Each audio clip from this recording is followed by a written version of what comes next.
আসসালামু আলাইকুম প্রিয় স্বপ্নবাজ ভর্তি যোদ্ধারা এবং ভবিষ্যতের জবিয়ানরা, কি খবর তোমাদের পড়াশোনার? আশা করব খুব বেশি ভালো চলছে। তোমাদের এত এত প্রশ্ন সাধারণ জ্ঞান নিয়ে যে ভাইয়া সাধারণ জ্ঞান আমরা কোথায় থেকে পড়ব, সাধারণ জ্ঞানের জগন্নাথ বিশ্ববিদ্যালয়ের কি প্রিভিয়াস ইয়ারগুলোর কোনো কোশ্চেন আছে কিনা, সেই কোশ্চেন ব্যাংক আমরা সলভ করব এবং সেই প্রশ্নগুলো আমরা পাবো কোথায়, সেইগুলো নিয়েই কিন্তু আজকে আমাদের এই সাধারণ জ্ঞানের ক্লাসটি। দেখো 2019-20 শিক্ষাবর্ষের সাধারণ জ্ঞানের যে প্রশ্ন এসেছিল সেই প্রশ্নগুলো আমরা আজকে সলভ করব এবং তার উপর ভিত্তি করে আমরা একটা কমপ্লিট সাজেশন নেব আজকের এই ক্লাস। তো তোমরা যারা BCD ইউনিটে ভর্তি পরীক্ষা দেবে, আজকের এই ভিডিওটি তোমার জন্য একটা মোটিভেশন হতে পারে, যার উপর ভিত্তি করে তোমরা একটা টার্ন নিতে পারো জগন্নাথ বিশ্ববিদ্যালয়ের ভর্তি পরীক্ষার জন্য। তো দেখো আজকে আমাদের এখানে আমরা 13 থেকে 16 নাম্বার প্রশ্ন পর্যন্ত দেখব, অর্থাৎ 13 এর উপরে বাংলা ইংরেজির প্রশ্ন ছিল, তার নিচে আমরা সাধারণ জ্ঞানের প্রশ্ন পেয়েছি এবং 17-18 প্রশ্ন ছিল কিন্তু গাণিতিক বুদ্ধিমত্তার উপরে। তোমরা যারা চিন্তা করছো যে জগন্নাথ বিশ্ববিদ্যালয়ে কি প্রিভিয়াস ইয়ারগুলোতে সাধারণ জ্ঞান এবং গাণিতিক বুদ্ধিমত্তা প্রশ্ন ছিল কিনা, অবশ্যই গাণিতিক বুদ্ধিমত্তা এবং সাধারণ জ্ঞানের উপরে লিখিত পরীক্ষা হয়েছে, তো তার উপর ভিত্তি করে কিন্তু আমরা একটা সাজেশন নিতে যাচ্ছি। দেখো 13 নম্বর প্রশ্নে বলা হয়েছে 4 জন বীরশ্রেষ্ঠের নাম পদবী সহ নাম লেখো। এখানে 4 জন বীরশ্রেষ্ঠর নাম লিখতে হবে পদবী সহ।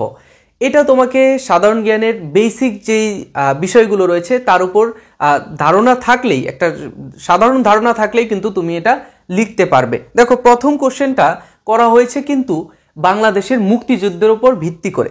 তোমরা যারা চিন্তা করছো যে বাংলাদেশের যেহেতু বর্তমান মেজর ডালিম, তারপরে হচ্ছে তোমার আওয়ামী লীগের বাকশাল, তারপরে হচ্ছে 72 থেকে অর্থাৎ 71 থেকে 75 সাল পর্যন্ত বাংলাদেশের যে একটা কালো অধ্যায় ছিল, তার মানে বাংলাদেশের মুক্তিযুদ্ধ কি এই 24-এর অভ্যুত্থানের কারণে সেটা কি ধামাচাপা পড়ে যাবে? মোটেও না। যেটা 71 সালের যুদ্ধ সেটা থেকেই যাবে। সেইটা থেকে তোমাদের চাকরির পরীক্ষা হোক আর বিশ্ববিদ্যালয়ে ভর্তি পরীক্ষা হোক, সবখানে কিন্তু প্রশ্ন এসেই থাকবে। তো আশা করব যে তোমরা বাংলাদেশের মুক্তিযুদ্ধের বিষয়গুলো একটু ধারণা রাখবে এবং দেখবে সেইখান থেকে প্রশ্ন আসবেই আসবে। বাংলাদেশের মুক্তিযুদ্ধ সেটা সারা জীবনই সেখান থেকে প্রশ্ন আসবে। আচ্ছা দেখো এখানে বলেছে বাংলাদেশের মুক্তিযুদ্ধ থেকে 4 জন বীরশ্রেষ্ঠের নাম পদবী সহ তোমাকে লিখতে হবে। সো আমরা এমন একটা ধারণা নিতে পারি যে আমাদের মুক্তিযুদ্ধের উপর ভিত্তি করে যেই ঘটনাগুলো ঘটেছে সেগুলো আমরা শর্টকাট, এখানে কিন্তু এগুলো 4 জন বীরশ্রেষ্ঠের নাম শর্টকাট লিখতে হবে। প্রত্যেকটা প্রশ্ন লেখার জন্য হয়তো বা তুমি 3 অথবা 2 মিনিট সময় পেতে পারো। এগুলো লিখতে গেলে খুব বেশি সময় লাগে না, শর্ট কয়েকটা লাইন লিখলেই হয়ে যায়। আচ্ছা এরপরে দেখো এটা গেল আমাদের বাংলাদেশের মুক্তিযুদ্ধ থেকে আমরা পড়বো, বাংলাদেশের মুক্তিযুদ্ধ থেকে আমরা পড়বো। দেখো এখানে বলা হয়েছে SDG সাস্টেনেবল ডেভেলপমেন্ট গোল কি। আচ্ছা SDG কি এবং এর 8টি লক্ষ্য লেখো। আমরা দেখেছি SDG হচ্ছে আমাদের বাংলাদেশের বিভিন্ন প্রেক্ষাপটে বাংলাদেশকে উন্নত করার জন্য কিছু পরিকল্পনা নেওয়া হয়েছিল এবং পরিকল্পনা করা হয়েছিল, সেগুলো বাস্তবায়ন করার জন্য কিছু লক্ষ্য নির্ধারণ করা হয়েছিল।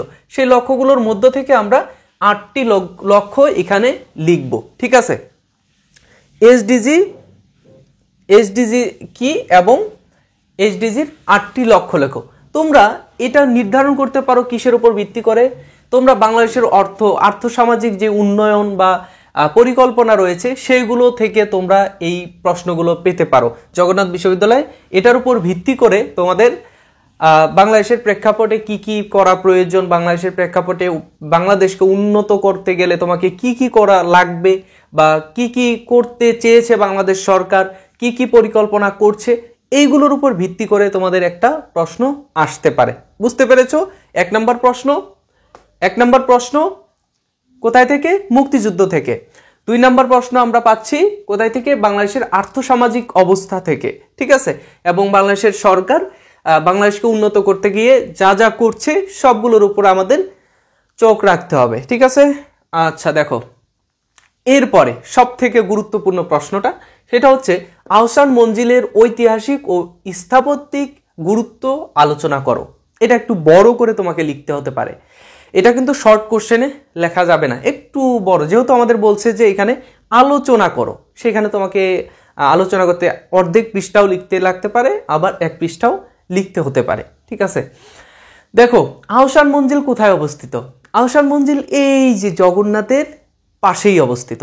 তোমরা যারা জগন্নাথ বিশ্ববিদ্যালয়ে ভর্তি হবে ইনশাল্লাহ, ভবিষ্যতে যারা তোমরা জবিয়ান হবে, তোমরা প্রথমে একটা ট্যুর দিবে, এটা স্বাভাবিকভাবে হয়ে থাকে। আমরাও গিয়েছি, আমাদের জুনিয়ররাও গিয়েছে, আমাদের সিনিয়ররাও গিয়েছে, অন্যান্য ডিপার্টমেন্টের বন্ধু বান্ধবীরাও গিয়েছে। তারা প্রথমেই জগন্নাথ বিশ্ববিদ্যালয়ে ভর্তি হওয়ার পরে তারা প্রথম ইয়ারে তাদের যে ব্যাচ ট্যুর বা ক্লাসের যে সবাই মিলে একটা ট্যুর দেয়, তারা হেঁটে হেঁটে গিয়ে 4-5 মিনিট সময় লাগে জগন্নাথ বিশ্ববিদ্যালয়ের 4 নাম্বার গেট থেকে 4-5 মিনিট সময় লাগে এই আহসান মন্দিরে যেতে। এবং তোমরা জানো যে এই যে বাংলা রাজ্য, এই যে বঙ্গরাজ্য, এইখান থেকে কিন্তু এই বাংলাকে শাসন করা হতো। এই আহসান মঞ্জিল কিন্তু তখনকার গণভবন ছিল, বুঝছো বিষয়টা? তো এইখানে তোমরা আহসান মঞ্জিলে গেলে তোমরা ভিতরে অনেক কিছুই দেখতে পারবে। সেখানে তাদের ডাইনিং টেবিল থেকে শুরু করে নবাবদের যা কিছু আছে সব কিছুই কিন্তু দেখতে পারবে। যা হোক, এই আহসান মঞ্জিল হচ্ছে জগন্নাথ বিশ্ববিদ্যালয়ের পাশেই। তার মানে জগন্নাথ বিশ্ববিদ্যালয়ে ভর্তি পরীক্ষা দিতে গেলে অবশ্যই জগন্নাথ বিশ্ববিদ্যালয় বা এই পুরান ঢাকার মধ্যে যেই তোমার ঐতিহাসিক যে প্রতিষ্ঠানগুলো রয়েছে বা স্থাপত্য শিল্প যেগুলো রয়েছে সেগুলো সম্পর্কে তোমাদের ধারণা রাখতে হবে। বুঝতে পারছো? ক্লিয়ার কাট কথা। জগন্নাথ বিশ্ববিদ্যালয়ে ভর্তি পরীক্ষা দিতে গেলে তোমাকে জগন্নাথ বিশ্ববিদ্যালয় এবং এর আশেপাশে যা কিছু আছে সবকিছু নিয়ে তোমাকে জানতে হবে। বুঝছো বিষয়টা? আচ্ছা, তো জগন্নাথ বিশ্ববিদ্যালয়ের আশেপাশে আর কি রয়েছে, আমি যদি একটু এখান থেকে আমি আমার যতটুকু মনে পড়ে আমি বলতে চাচ্ছি যে এই পাশে আছে আমাদের কি আহসান মঞ্জিল, এই পাশে আছে ওয়ারিতে আমি যেখানে অবস্থান করছি সেটা হচ্ছে বলদা গার্ডেন রয়েছে এইখানে, ওয়ারির একটা স্থান বলদা গার্ডেন। তারপরে এই পাশে আছে আমাদের লালবাগ কেল্লা, ঠিক আছে। এই পাশে রয়েছে আমাদের বুড়িগঙ্গা নিয়ে অনেক ধরনের সাহিত্য রচনা হয়, গান তৈরি হয়, কত কত শিল্প তৈরি হয় এই বুড়িগঙ্গার উপর ভিত্তি করে, সেটা তোমরা জানতে পারো। তোমাদের এরকম প্রশ্ন আসতে পারে যে বুড়িগঙ্গার নেগেটিভ ইফেক্টগুলো কি কি, বুড়িগঙ্গার নেতিবাচক দিকগুলো কি কি, তারপরে হচ্ছে তোমার বুড়িগঙ্গার উপকারিতা কি কি, এইটা তোমাদের ব্যাখ্যা করা লাগতে পারে, এইগুলো তোমাদের আসতে পারে। বুঝছো বিষয়টা? আচ্ছা দেখো, এটা গেল আমাদের জগন্নাথ বিশ্ববিদ্যালয়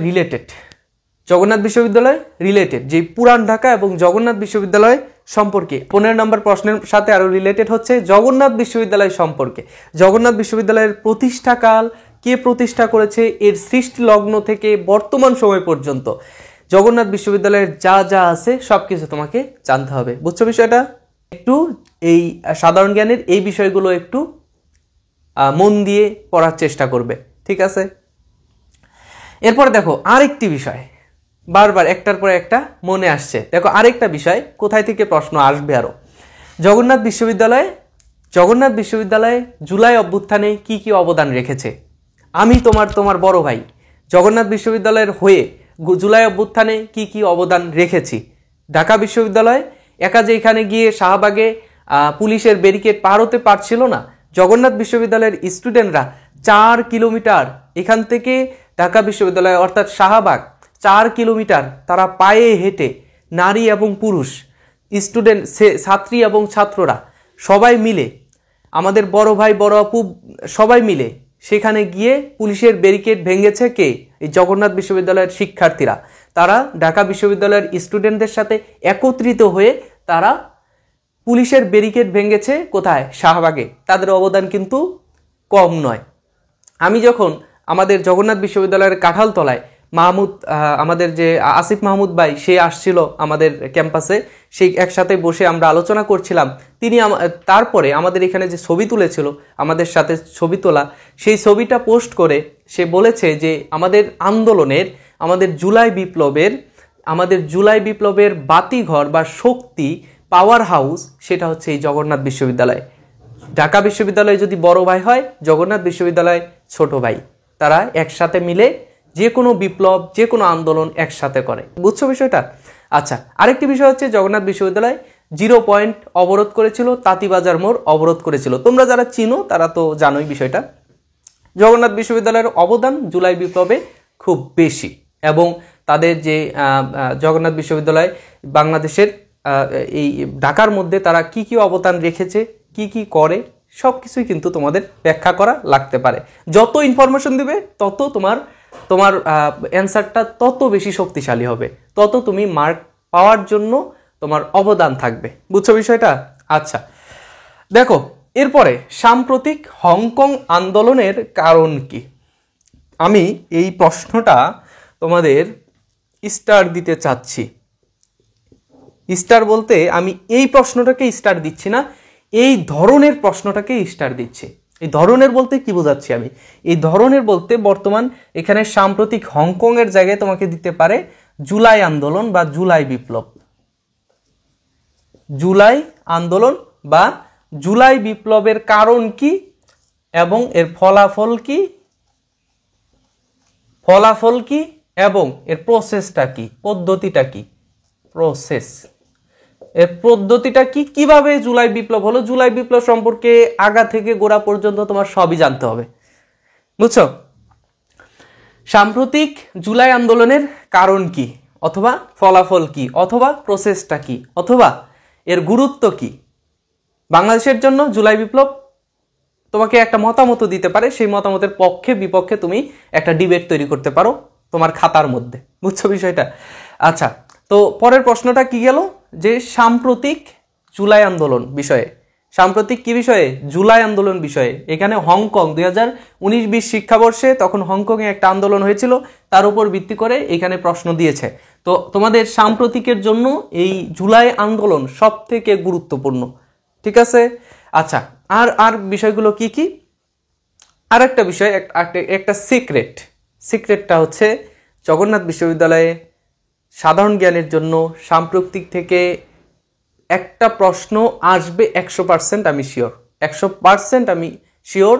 আমি গত রাতে শিওর হয়েছি, গত রাতে। তার আগে তোমরা যারা জানো তারা তো জানোই, কিন্তু কালকে আমি সুপার ডুপার শিওর হয়ে গেছি। মানে আমি কি বলবো, এটাকে 100-র উপরে যদি পার্সেন্টেজ দেওয়া যায় সেটাকে আমি 100%, 100-র উপরেও দিয়ে দিব, যে সাম্প্রতিক থেকে একটা প্রশ্ন আসবে, মানে আসবে। একটা হোক আর বেশি হোক, আসতে পারে, একটাও হতে পারে, বেশিও হতে পারে। বুঝছো? সেখানে কিন্তু এই জগন্নাথ বিশ্ববিদ্যালয়ের সাম্প্রতিক আসবে, আমি গতকালকে রাতে শিওর হয়ে গিয়েছি। বুঝছো? আচ্ছা, এর কিছু প্রমাণও আমার কাছে আছে। যাই হোক, আমি এই যে 4টি জগন্নাথ বিশ্ববিদ্যালয় কিন্তু সাধারণ জ্ঞানের জন্য এই 4টা করে প্রশ্ন আসতে পারে, যেহেতু তারা কিন্তু নির্দিষ্ট করে বলেনি যে লিখিতর জন্য কয়টা প্রশ্ন থাকবে।